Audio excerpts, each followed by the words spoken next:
morning, everyone. Welcome back to Twin States News. I'm Nicole Menner. The season that never should have been finally came to an end for the Mississippi State baseball team on Saturday night.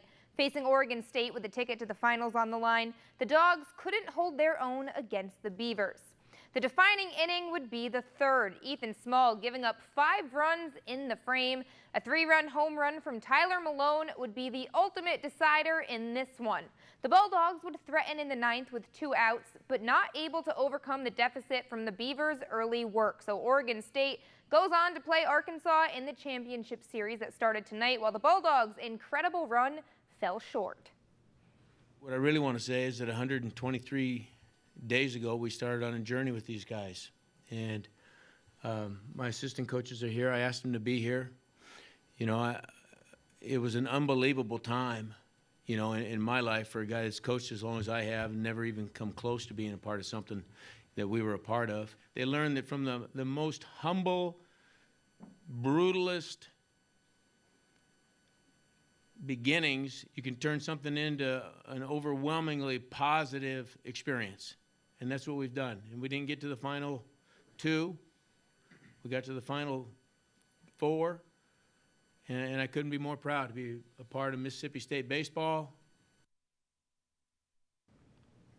And in what may come as some shocking news, Gary Henderson will not be the new head coach at Mississippi State. Instead, it was announced today that it'll be Chris Lemonis, the former head coach at Indiana. Lemonis led Indiana to NCAA regional appearances in 3 of the last 4 years, and prior to that was a top assistant coach at Louisville, where he led the Cardinals to 3 College World Series appearances.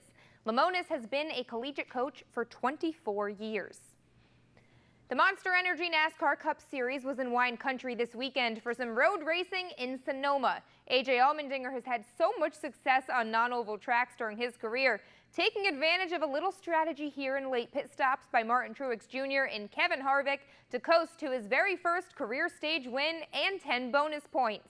But any celebration was short-lived. Just 9 laps later in the second stage, he would blow his shot at a win when he misses a shift. His engine would expire and he'd go on to finish in last. So we jump ahead to the final stage, 20 to go, and it's the race-winning move going into turn 11. Martin Truex Jr. gets around Kevin Harvick, and he'd run away from the rest of the competition to score his 2nd career win at Sonoma and his 3rd win this season. You know, honestly, all you're doing is begging, hoping that the caution doesn't come out. Then you're going to have to pit, and you never know what can happen. It mixes the field up and stuff. So just hoping for no cautions and don't make any mistakes. Hope the engine stays together thanks to TRD it did this year. We had some trouble with that last year.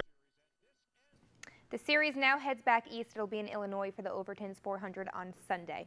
Coming off a U.S. Open tournament that had golfers being pushed beyond their limits, the Travelers Championship this weekend was the stop on the PGA Tour that everybody needed. It's a course that's been described as challenging yet fun, a word that definitely was not used to describe Shinnecock Hills.